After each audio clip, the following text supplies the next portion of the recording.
माझ्या महाराष्ट्रातील बांधवांनो, भगिनींनो आणि मातांनो, नमस्कार. जय महाराष्ट्र. सर्वप्रथम मी आपल्याला गुढीपाडव्याच्या शुभेच्छा देतो. आजपासून आपलं नवीन वर्ष सुरू होतं आहे. खरं म्हणजे या शुभेच्छा आज सकाळीच मी आपल्याला दिलेल्या आहेत, पण प्रत्यक्ष आज आत्ता भेटून पुन्हा एकदा शुभेच्छा देतो आहे.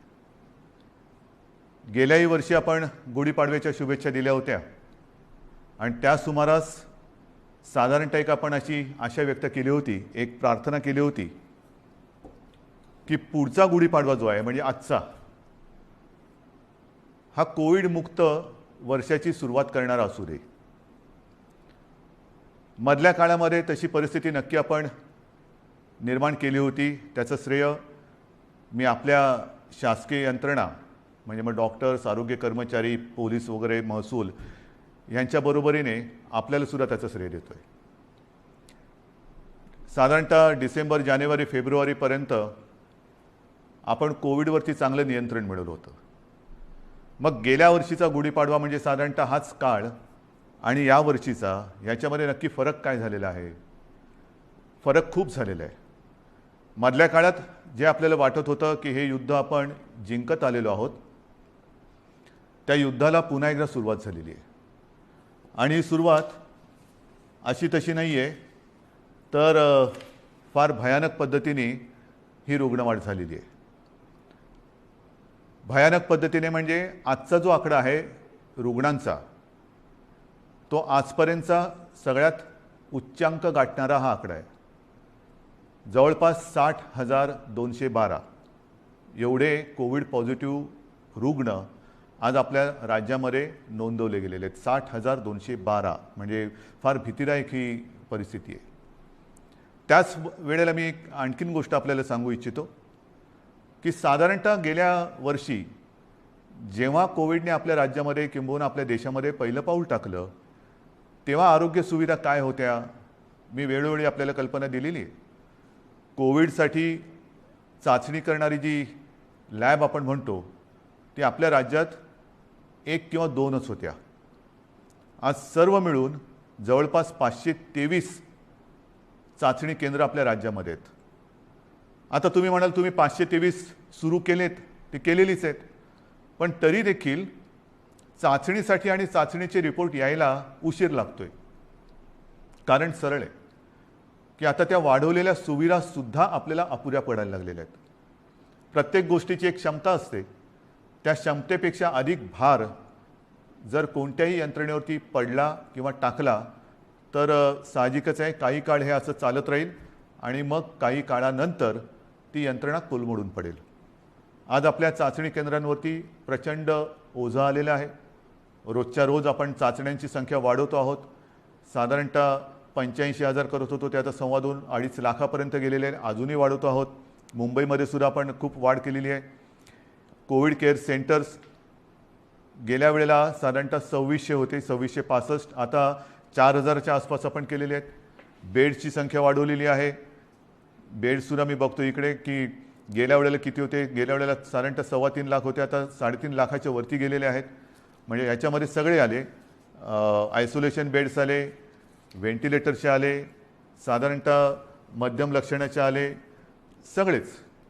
पण आता या सुविधांवरती भार यायला लागलेला आहे. मधल्या काळात आपल्याला कल्पना आहे की आपण MPSC 10वी आणि 12वी या विद्यार्थ्यांच्या आयुष्याची खेळ व्हायला नको म्हणून ह्या परीक्षा आपण पुढे ढकललेल्या आहेत. या परीक्षा आपण पुढे ढकलू शकलो. कोविडची लाट कमी झाल्यानंतर ते आपण घेऊ शकतो, पण आपली जी परीक्षा सुरू आहे ती परीक्षा मात्र आपण पुढे ढकलू शकत नाही. माझे तर म्हणणे लवकरात लवकर त्याच्यामध्ये आपल्याला उत्तीर्णच व्हावंच लागेल. आज चहूबाजूने आपल्यावरती दडपण येते, ऑक्सिजनची कमतरता जाणवते. मी मुद्दामून आपल्याला हे सांगतोय याचं कारण की मी गेले काही दिवस समाजातील प्रत्येक घटकाला सोबत घेण्याचा प्रयत्न करतो आहे, त्यांच्याशी चर्चा संवाद करण्याचा प्रयत्न करतो आहे, सगळ्यांचं एकमत करण्याचा प्रयत्न करतो आहे. साहजिकच आहे मतमतांतरही असणारच, पण ही मतमतांतरं किती काळ आपण चर्चा करत बसायची, चर्चा चर्चा चर्चा, निष्पन्न काहीच नाही. हे आता परवडणारं नाही आहे.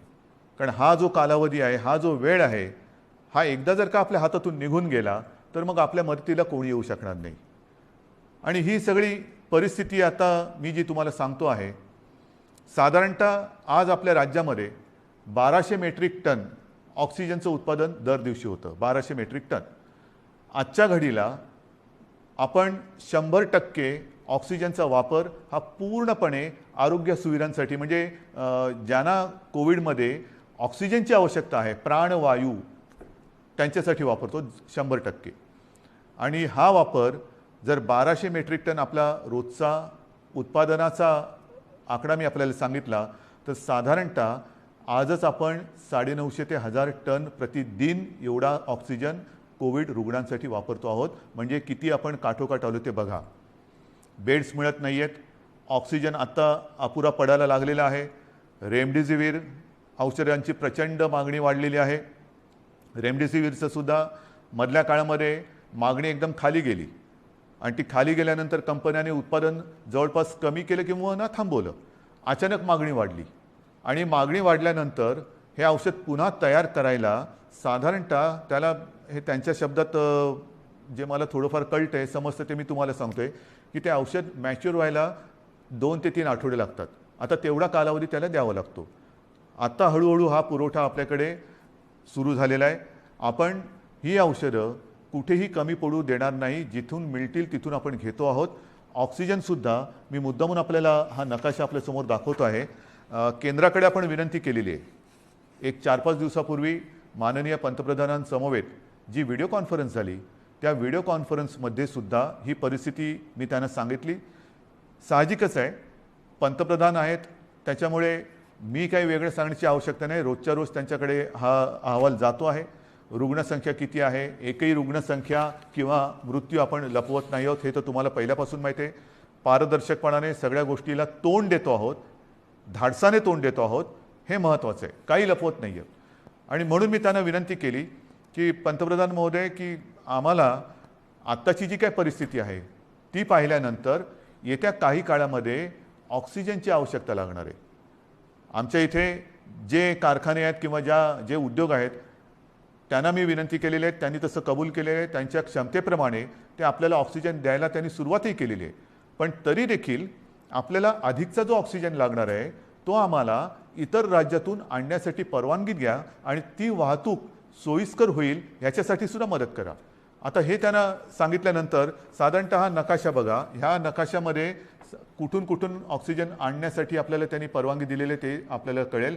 विशेषतः ही जी राज्य आहेत ईशान्येकडची, ही किती 1000 किलोमीटरवरती आहेत, किती शेकडो किलोमीटरवरती. म्हणजे इतर राज्यातून जर का ऑक्सिजन आणायचं झाला तर त्यालाही यायला किती वेळ लागणार आहे हे सुद्धा आपल्याला माहिती असणं गरजेचं आहे.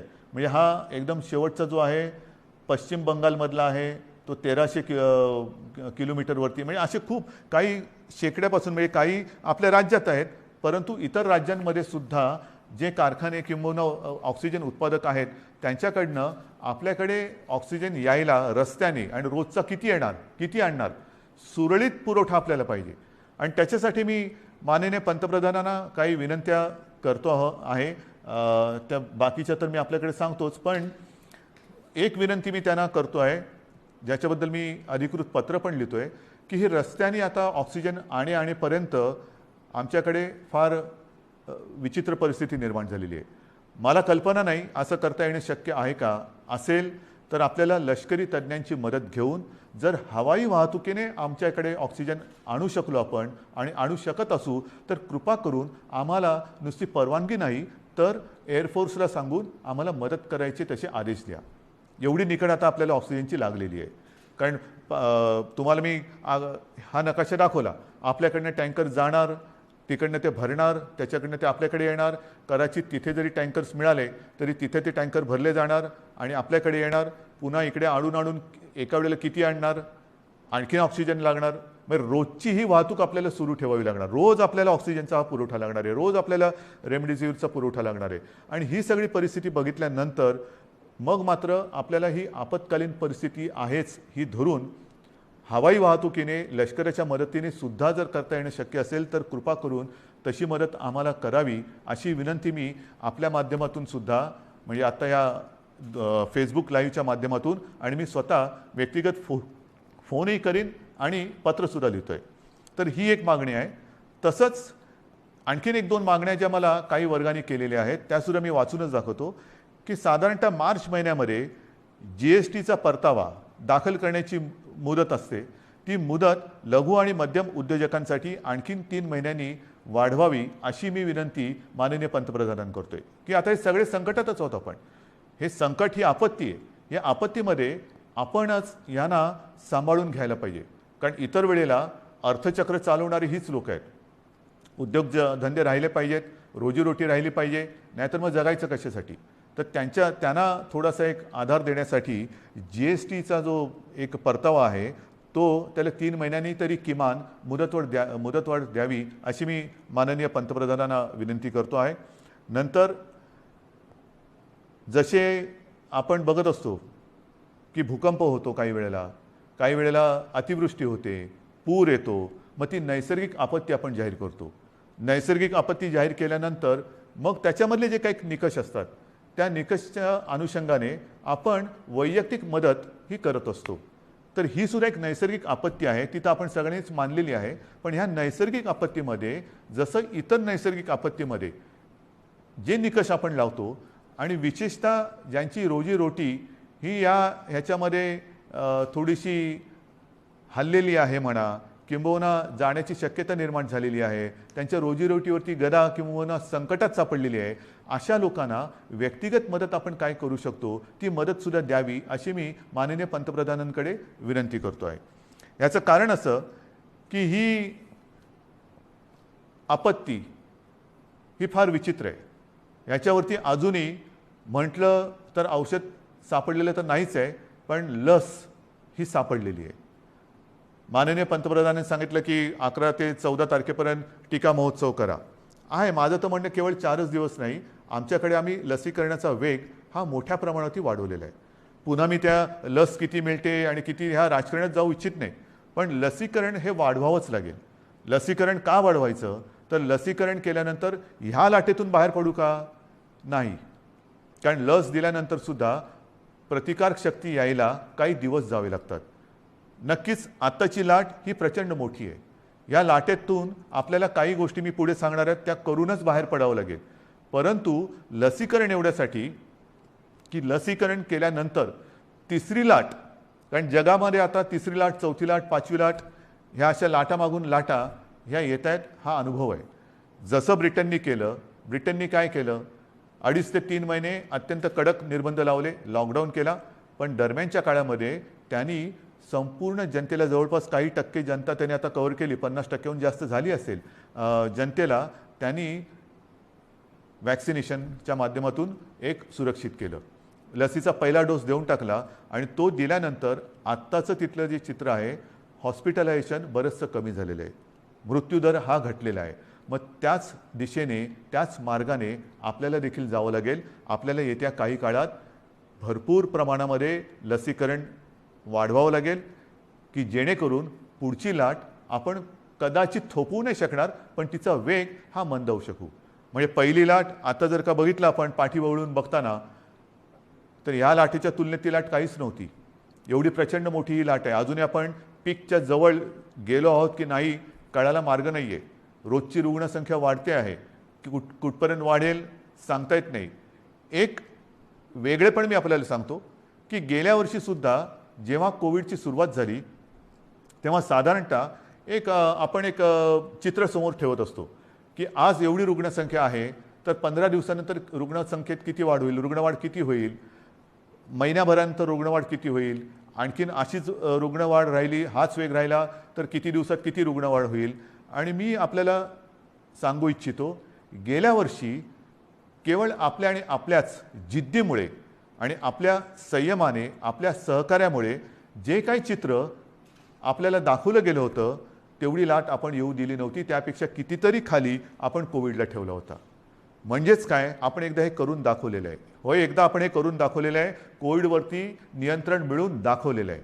मात्र यावेळीची जी लाट आहे ती लाट आणि जे काही चित्र समोर रुग्णवाढीचं ठेवलं जाते ते जवळपास येते.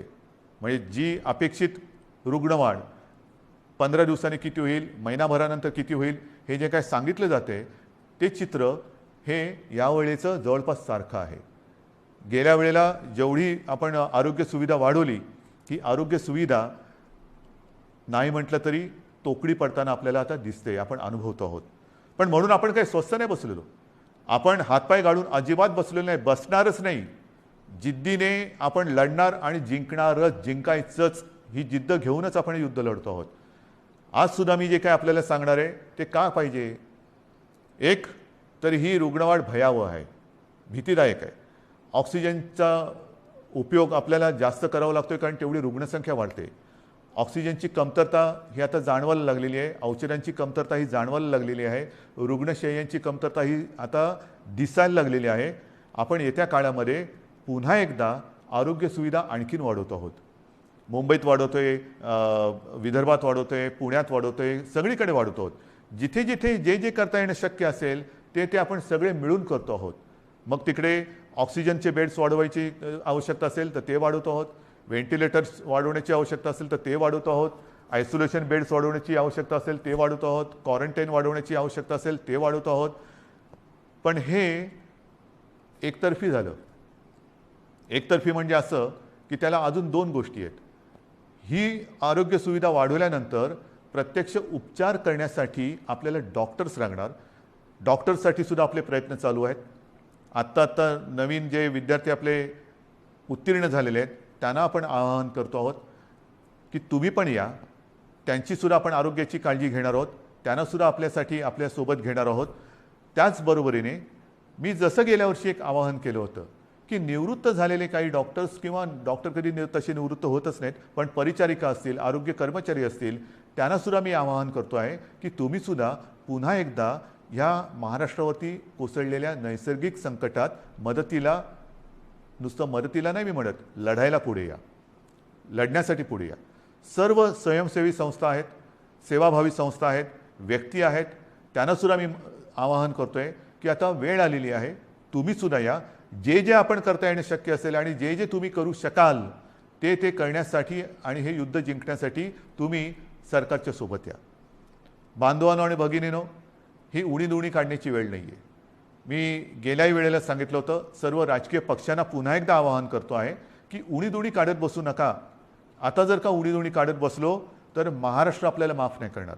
राजकारण आपण वृत्तपत्रात वाचलं की माननीय पंतप्रधानांच्या समवेत झालेल्या व्हिडिओ कॉन्फरन्समध्ये सुद्धा मी त्यांना हीच विनंती केली की देशातील सर्व प्रमुख राजकीय नेत्यांना एकत्र बोलून व्हिडिओ कॉन्फरन्सच्या माध्यमातून सर्वांना सांगा की आत्ता राजकारण बाजूला ठेवा.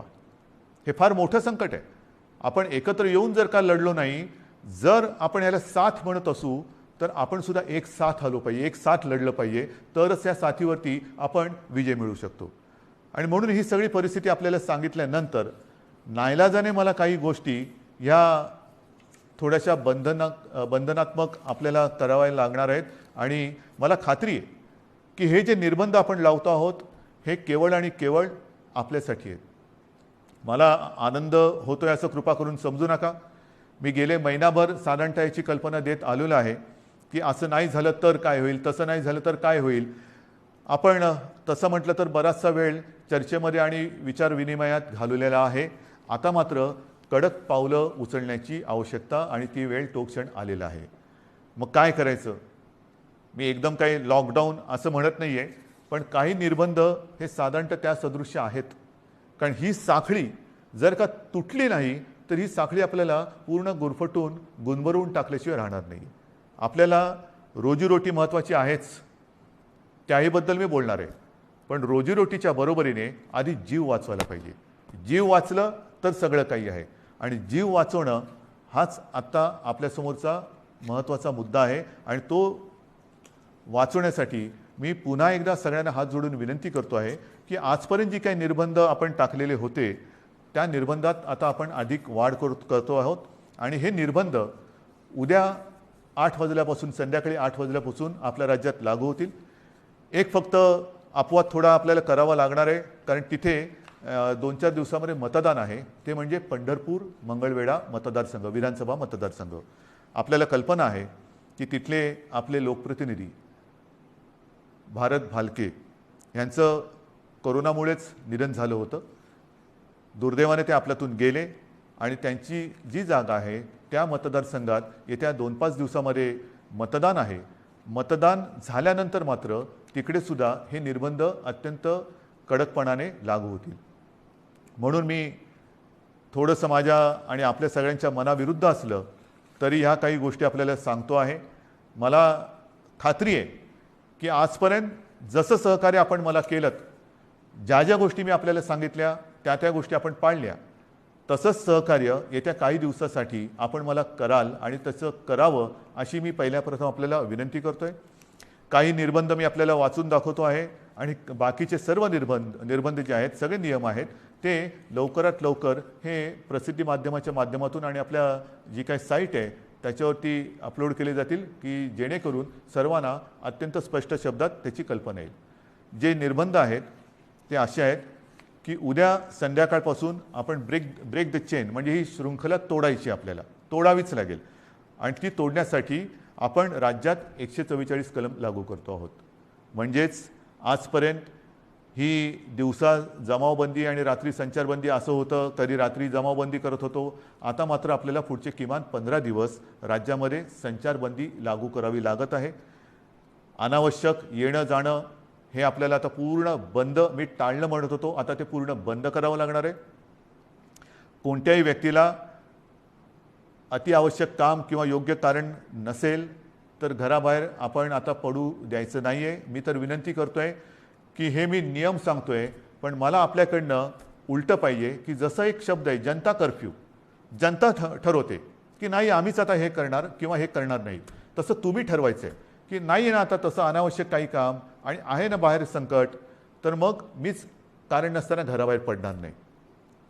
मी आता कोरोनाला मदत करणार नाही, मी सरकारला मदत करणार, मी माझ्या नागरिकांना मदत करणार. आपल्याला आता प्रत्येकाने ठरवायला पाहिजे की कोणाला मदत करायची, कोरोनाला मदत करायची की कोरोना विरुद्ध लढणाऱ्या सरकारला आणि माझ्या माता भगिनींना आणि बांधवांना मदत करायची. हा निर्णय आता ज्यांनी त्यांनी घ्यायचा आहे की कोरोनाला मदत करणारे कोण आहेत आणि कोरोना विरुद्ध लढणारे कोण आहेत, कोरोना दूत कोण आहेत आणि कोविड योद्धे कोण आहेत, हे आता आपल्याला आता कळणार आहे. आणि म्हणून मला असं वाटतं की काही गोष्टी ज्या आहेत त्याच्यात आवश्यक कॅटेगरी सेवा व उपक्रम वगळून सर्व आस्थापना, सार्वजनिक ठिकाणे, इतर सेवा बंद राहतील. सकाळी 7 ते रात्री 8, सकाळी 7 ते रात्री 8 ह्या काळामध्ये आपण अत्यावश्यक सेवा ज्या आहेत त्या चालू ठेवणार आहोत. एक गोष्ट मी मुद्दामून सांगतोय की आपण सार्वजनिक वाहतूक व्यवस्था बंद करत नाही आहोत, म्हणजे लोकल्स बंद करत नाही आहोत, बस सेवा बंद करत नाही आहोत.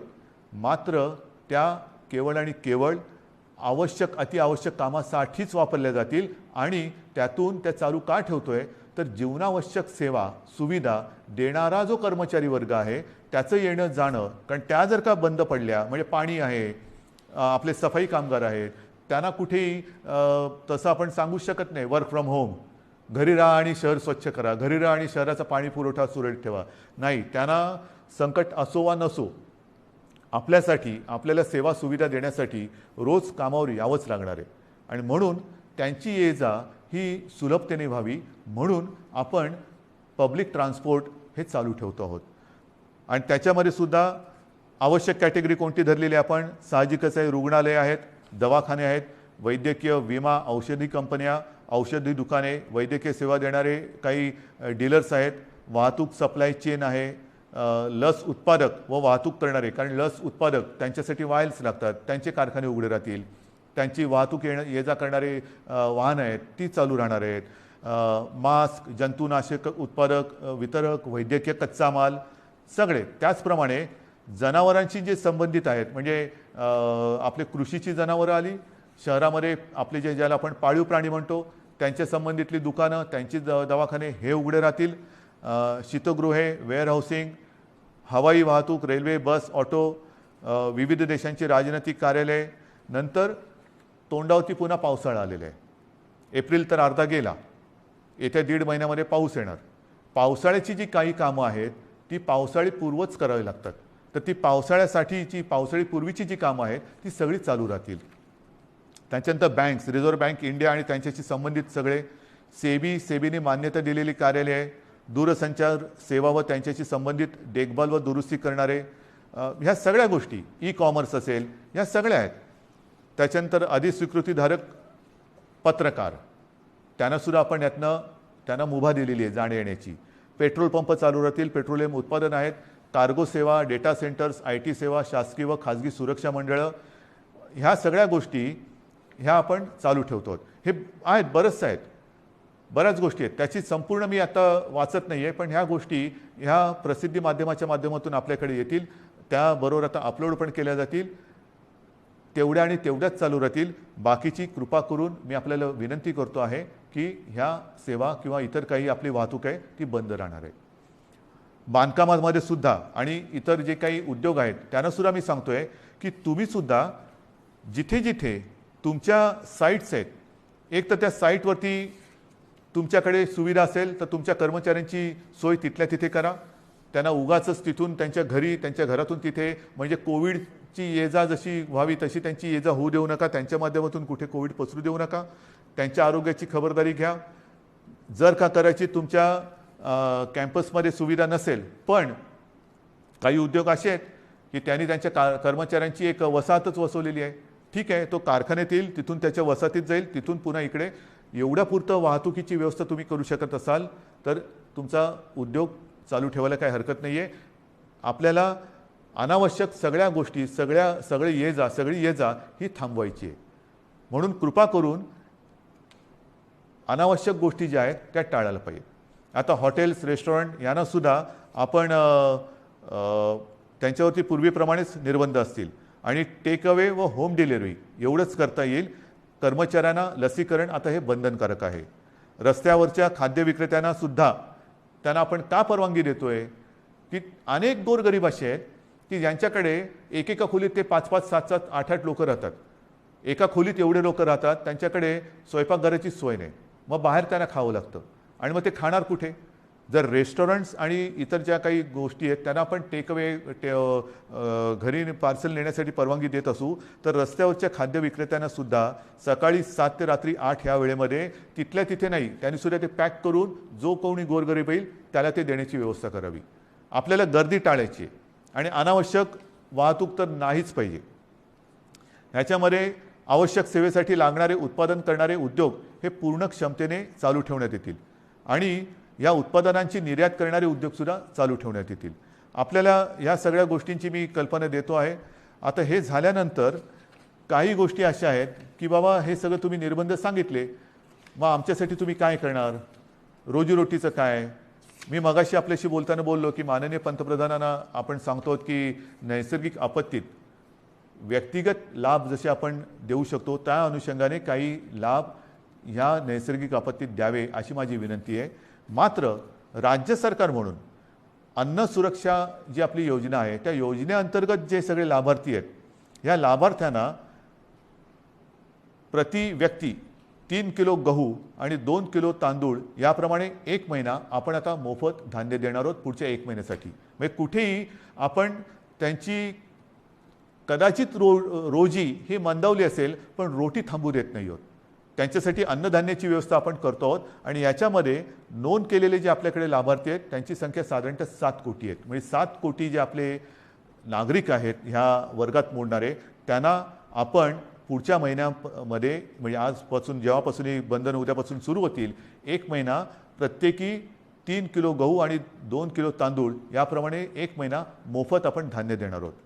तसंच आपल्याला सर्वांना कल्पना आहे, सरकार आल्यानंतर आपण 10 रुपयात शिवभोजन थाळी ही गोरगरिबांसाठी सुरू करण्याची योजना जाहीर केली. ती जाहीर केली, योजना सुरू झाली आणि कोविड आला. मग काय करायचं? तर ही योजना कोविड आल्यानंतर आपण 10 रुपयाची जी एक शिवभोजन थाळी होती ती 5 रुपयावरती आणली आणि साधारणतः मी तोही आकडा सांगितलेला आहे, आतापर्यंत काही कोटी लोकांनी ह्या थाळीचा लाभ घेतलेला आहे. आता आपण ही शिवभोजन योजना जी आहे, ही जी थाळी आहे ती 10 रुपयाची थाळी आपण 5 रुपयात केली होती. आता पुढचा 1 महिना शिवभोजन आपण मोफत देणार आहोत. 2 लाख थाळ्या जवळपास आपण रोज देतो. ह्या 2 लाख थाळ्या म्हणजे हे शिवभोजन आपण हे मोफत देणार आहोत गोरगरिबांसाठी. म्हणजे सांगतात ना की तुम्ही लॉकडाऊन करताय पण रोजीरोटीचं काय, तर रोजी थोडीशी मंदावणार आहे. मी पुन्हा एकदा सांगतो, मला कल्पना आहे, पण रोटी कुठे आपण थांबू देत नाही. ही संपूर्ण व्यवस्था, हा सगळा जो काय मी भार नाही म्हणत, हे कर्तव्य जे आहे ते कर्तव्य आपलं सरकार हे समर्थपणाने सांभाळणारच. भार हा पडणार सरकारवरती, जसा तुमच्यावरती पडतोय तसा सरकारवरती पडतोय, पण सरकार हा आपल्या सगळ्यांच्या आशीर्वादाने भार सोसणार आणि सोसायला ते समर्थ आहे. त्याचप्रमाणे आणखीन काही योजना आहेत. मी आता हे वाचतो. संजय गांधी निराधार योजना, श्रावणबाळ आणि केंद्र पुरस्कृत इंदिरा गांधी राष्ट्रीय वृद्धापकाळ निवृत्ती वेतन योजना, इंदिरा गांधी राष्ट्रीय विधवा निवृत्ती वेतन, इंदिरा गांधी राष्ट्रीय दिव्यांग निवृत्ती वेतन योजना, या 5 योजनेतील लाभार्थ्यांना 2 महिन्यांकरता प्रत्येकी 1000 रुपये आर्थिक सहाय्य आपण आगाऊ देतो आहोत. म्हणजे आधी देतो आहोत, नंतर नाही, आत्ता आधी देतो आहोत. आणि ह्याचे साधारणतः लाभार्थी हे किमान 35 लाख आहेत. म्हणजे वरती मी जसं सांगितलं तुम्हाला की दारिद्र्य रेषेखालील कुटुंब आहेत, काही निराधार महिला आहेत, वयोवृद्ध आहेत, दिव्यांग आहेत, असंघटित क्षेत्रातील नागरिक आहेत, कामगार आहेत, रिक्षा चालक आहेत, आदिवासी समाज, यांच्यासाठी आपण 3 किलो गहू आणि 2 किलो तांदूळ ही योजना जाहीर केली. शिवभोजन आपण पुढचा महिनाभर मोफत देतो आहे. त्याच्यानंतर आता ह्या योजना, त्याच्यात जो 1000 रुपयांचा जो देणं असतं आपण ते आगाऊ देतो आहोत आणि त्याच्यात 35 लाख लोक आपण त्यांना एक नाही म्हटलं तरी आधार देतो आहोत. नंतर महाराष्ट्र इमारत व इमारत कामगार कल्याणकारी जे मंडळ आहे, त्या मंडळामध्ये राज्यातील नोंदणीकृत बांधकाम कामगार जे आहेत त्यांना 1500 रुपये, हे 1500 रुपये आपण अर्थसहाय्य देतोय प्रत्येकी. म्हणजे त्याच्यामध्ये साधारणतः 12 लाख पुन्हा लाभार्थी आहेत जे आपल्याकडे नोंदणीकृत आहेत. हे 1500 रुपये आपण त्या बांधकाम वर्गातील कामगारांना देतो आहे. घरेलू कामगार, आता हा एक वेगळा आपण हे करतोय. घरेलू कामगार जे नोंदणीकृत घरेलू कामगार आहेत त्यांच्यासाठी सुद्धा आपण एक निधी देतो आहोत. म्हणजे हा सुद्धा एक मोठा वर्ग आहे तसा, जो नोंदणीकृत आहे त्यांना आपण हा निधी देतो आहोत. त्याच्यानंतर आता पुन्हा तळहातावरती पोट, हे ज्यांचं आहे तोच हा वर्ग आहे. त्याच्यामध्ये आणखीन थोडा वर्ग बाकी आहे, तो म्हणजे अधिकृत फेरीवाले. अधिकृत फेरीवाले आहेत, या फेरीवाल्यांसुद्धा आपण एका वेळचे 1500 रुपये प्रत्येकी देतो आहोत. फेरीवाल्यांसाठी जे अधिकृत नोंदणीकृत आहेत फेरीवाले त्यांना देतो आहोत. आणि हे जे देणं आहे हे या फेरीवाल्यांची स्वनिधी योजनेत बँकांकडे नोंदणी असल्यामुळे बँकांमार्फत हे त्यांच्या बँकेत हा जो काही निधी आहे तो त्यांना हस्तांतरण दिलं. ह्याच्यामध्ये जवळपास 5 लाख लाभार्थी आहेत. तसंच आपले रिक्षा चालक आहेत, कारण सगळंच बंद केल्यानंतर रिक्षा चालकांनी काय करायचं, तर ह्याच्यामध्ये सुद्धा जे परवानाधारक रिक्षा चालक आहेत त्या रिक्षा चालकांना सुद्धा एका वेळेचं आपण 1500 रुपये हे देतो आहोत. आता याच्यामध्ये सुद्धा साधारणतः 12 लाख लाभार्थी आहेत. म्हणजे तुम्ही बघत जा, 7 कोटी, 35 लाख, 12 लाख, 5 लाख, 15 लाख, आपण जे जे करता येणं शक्य असेल ते करतो आहोत. माझ्या आदिवासी समाजासाठी सुद्धा खावटी योजनेचा लाभ घेत असलेल्या आदिवासी कुटुंबांना प्रति कुटुंब आपण एका वेळेचं 2000 रुपये हे आर्थिक सहाय्य देतोय. ह्याच्यामध्ये सुद्धा आता लाभार्थी 12 लाख आहेत. म्हणजे आपण जेवढं करता येणं शक्य असेल तेवढं करतो आहोत. हे आत्ताच्या घडीला हे आपण जे पटकन करता येणं शक्य आहे ते करतो आहोत. त्याच्यानंतर आता ह्या टाळेबंदी हा शब्द वापरायचा न वापरायचा, पण ही जे काही निर्बंध आहेत त्या काळामध्ये आपल्याला कोविडवरची उपाययोजना जी आहे त्याच्यामध्ये इतर काही सुविधा वाढवायच्या आहेत. त्याच्यानंतर औषधं खरेदी आली, व्हेंटिलेटर्स खरेदी करणं आलं, सुविधा आली, सुविधांची उभारणी आली, त्याच्यासाठी काही पैसे लागतात. तर त्याच्यासाठी आपल्या जिल्हाधिकारी त्यांना काही पैसे आपल्याला त्यांच्याकडे देऊन ठेवावे लागतात की तुम्हाला आवश्यकतेनुसार, कारण पटकन आता रुग्ण आला आणि काही गरज लागली तर विचारत बसायचं नाही, जे जे करता येणं आवश्यक आहे ते तिकडे करायचं. आणि त्यांच्यासाठी सुद्धा आपण साधारणतः 3300 कोटी फक्त आणि फक्त कोविडसाठी म्हणून बाजूला काढून ठेवतो. म्हणजेच काय की आपण हा सगळा जर का एक आढावा घेतला तर ढोबळमानाने हे सगळं आपण करण्यासाठी जवळपास 5400 कोटी रुपये आपण हे विविध ज्याला आधार देतो म्हणतो, तुम्ही नुसती मदत नाही पण एक आधार देण्यासाठी आणि कोविड वाढू नये वाढलाच तर औषधोपचारासाठी सुविधांसाठी म्हणून आपण एवढा एक निधी बाजूला काढून ठेवतो आहे. आणि म्हणून मला असं वाटतं बांधवांनो आणि भगिनींनो, मी सगळी परिस्थिती आहे ही आपल्यासमोर ठेवलेली आहे.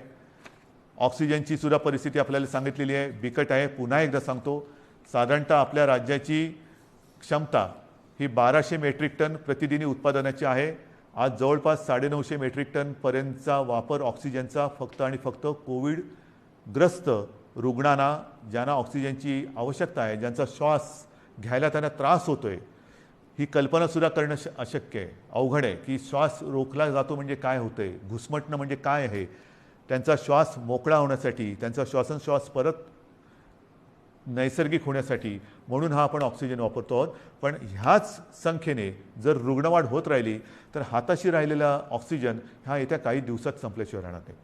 आजसुद्धा रोजची आपली रेमडेसिवीरची जी गरज आहे, किती वापर होतो आहे, सगळीकडनं मागणी होते, रेमडेसिवीर पाहिजे, रेमडेसिवीर पाहिजे. आपल्याला कल्पना आहे आपल्या राज्यात आजच्या दिवशी साधारणतः किती रेमडेसिवीर इंजेक्शन वापरले जातात? साधारणतः 40 ते 50 हजार, म्हणजे 40 ते 50 हजार सरासरी रोजची आजची आपली रेमडेसिवीर इंजेक्शनची ही मागणी आहे, गरज आहे. आता तुम्ही विचार करा, आजच्या घडीला रेमडेसिवीर थोडंसं कमी पडते, त्याची आपण हे करतोय, सोयी केलेली आहे, येत्या काही दिवसात ते नियमित होईल. पण जर काही रुग्णसंख्या, रुग्णवाढ अशीच राहिली, याच पटीत वाढत राहिली तर येत्या काही दिवसामध्ये रेमडेसिवीरची आवश्यकता ही दुप्पट होणार आहे. म्हणजे जिकडे 50 हजार असेल तिकडे 1 लाख होणार आहे. 1 लाख म्हणजे अजून एवढीच रेमडेसिवीरची आवश्यकता आपल्याला आहे. हे सगळं मी अत्यंत प्रामाणिकपणाने आपल्यासमोर ठेवलेलं आहे.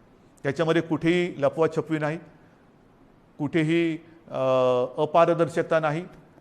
ही बंधनं केवळ आणि केवळ एक नाईलाज म्हणून आपल्याला आता ही स्वीकारावी लागत आहेत.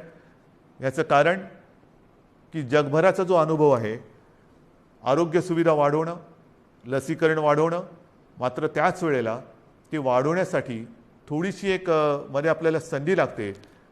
ती संधी आणि ही साखळी तोडण्यासाठी आपल्याला हे निर्बंध स्वीकारावे लागत आहेत. हे पूर्ण जगाने आता स्वीकारलेलं सत्य आहे.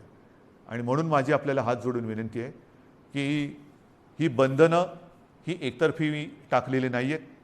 ही बंधनं टाकण्यामागे जो उद्देश आहे तो केवळ आणि केवळ प्राण वाचवणे हाच एक उद्देश आहे.